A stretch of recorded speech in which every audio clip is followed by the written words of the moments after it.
Thanks, Dave. It's great to be back again this year. And, well, you wasted enough time here tonight, so I'm going to start things off. Our first induction is in the team category, sponsored by the Cape Breton Post, and I would like to ask Director of Sales and Marketing for the Cape Breton Post, Robbie Redshaw, to make the presentation.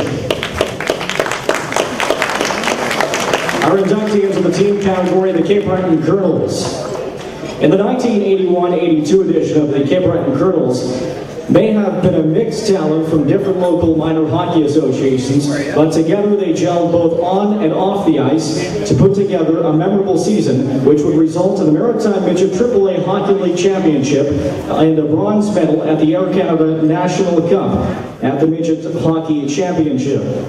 The Colonels finished second in the regular season standings that year behind the Dartmouth Forbes Chevys. Both teams met in the league final, with the winner to advance to the Air Canada Cup being held in Victoria, BC. Cape Breton upset Dartmouth in their best-of-5 series 3-1, winning the final game in the Chevy's own barn.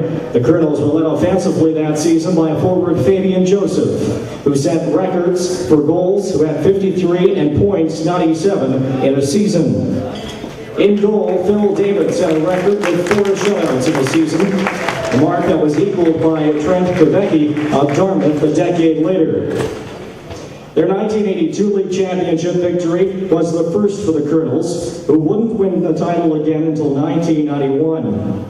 The Colonels under head coach and former NHLer Paul Jigger Andrea, assistant coach Jackie McKeegan Sr., and supported by manager Ron McCarron and equipment manager Teddy Guthrow, faced stiff competition in the National Midget Tournament. Entries included the eventual champion Burnaby Winter Club Travelers, led by future NHLer Cliff Ronning, the Notre Dame Hounds of Saskatchewan, boasting the likes of Wendell Clark, Gary Lehman, and Russell Courtnall, and St. Croix Governors that starred Patrick Waugh in goal. The Colonels eventually played in the bronze medal game against South Ottawa Warriors. Both teams battled to double overtime, and because the championship game between Burnaby and St. Croix was being televised, the Cape Breton South Ottawa tilt ended in a draw. As a result, both teams were awarded the bronze medal. Ladies and gentlemen, the Cape Breton Colonels.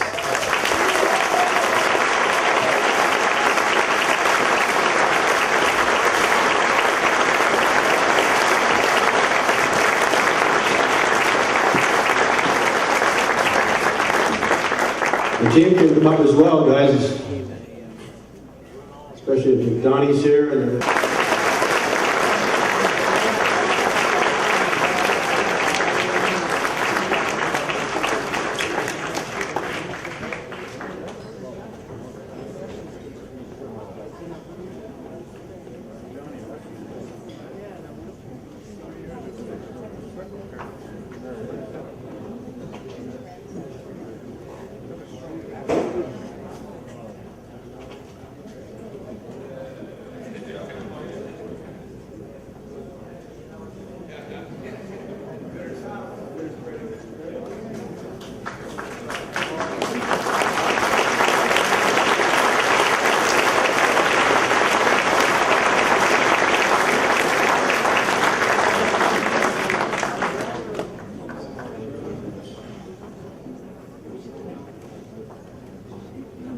I guess we want to start by singing Happy Birthday to Joyce McKeegan.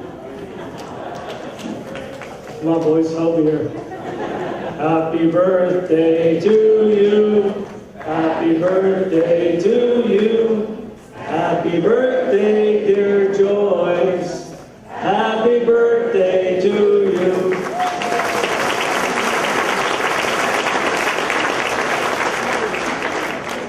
I guess as a team captain, I get to speak on behalf of the players and coaches and management, but first of all, I'd like to welcome a special guest here. Came down from Antigonish today. He's dear of our hearts, and he's a great family friend and a great supporter of ours. Rocky McDougall's in the house. Rock, want to please stand up?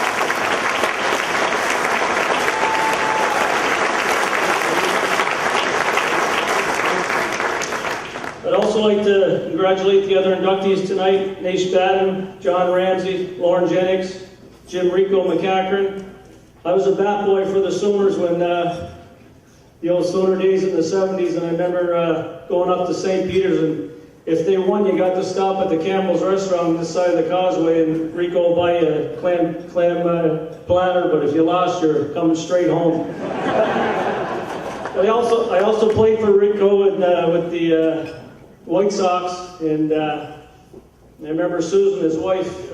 I used to get to know her quite well because I was on the bench. I wasn't much of a ball player, but there used to be all the sayings: BB, base on balls, and ERA, earned run average. And next to my name was DNP. I said, "What's that DNP for next to my name?" She said, "Did not play." I'd also like to congratulate Eric McRae. He's going to get my brother Alan's award tonight. And also I can say that the Alley Cat will be pretty happy with the way the Red Wings are playing right now.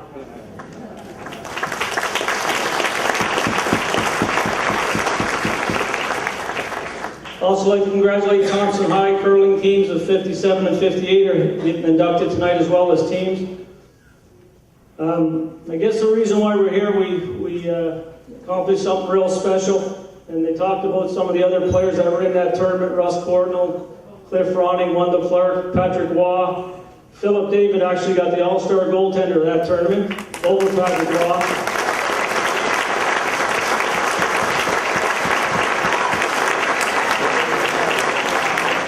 We have a couple other pretty good players too. There's one guy, if you look in the OHL record book, this guy leads the all-time OHL record book in goals per game with 6. Young Jack McKeegan.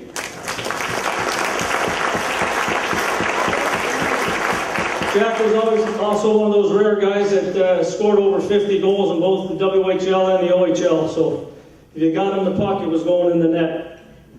Also, John Mark McKenzie scored 49 for Sault Ste. Marie one year.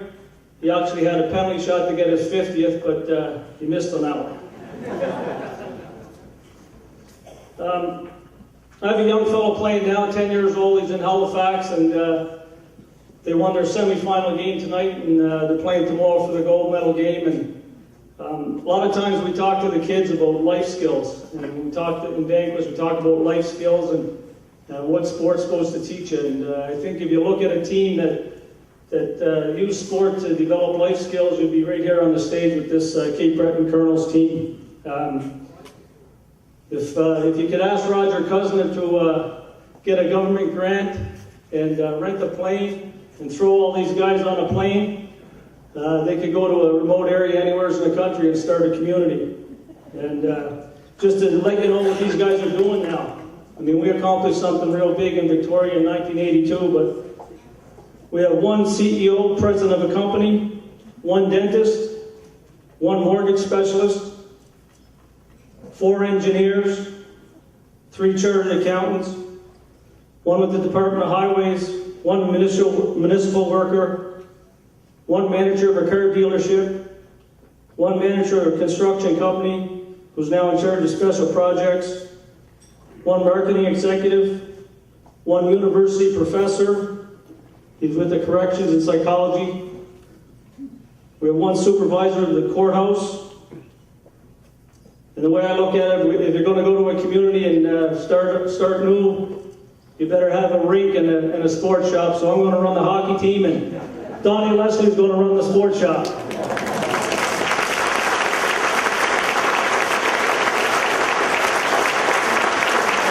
I don't know if many of you know the history of Donnie Leslie, but when you talk about young phenoms, this guy was unbelievable when he was from 6 to 12 years old. We couldn't do nothing to even tie his skates. This guy was like a wizard with the puck, and he's battling right now. We're all very proud of him. We can't take that smile off his face tonight. We're very proud of you, Donnie.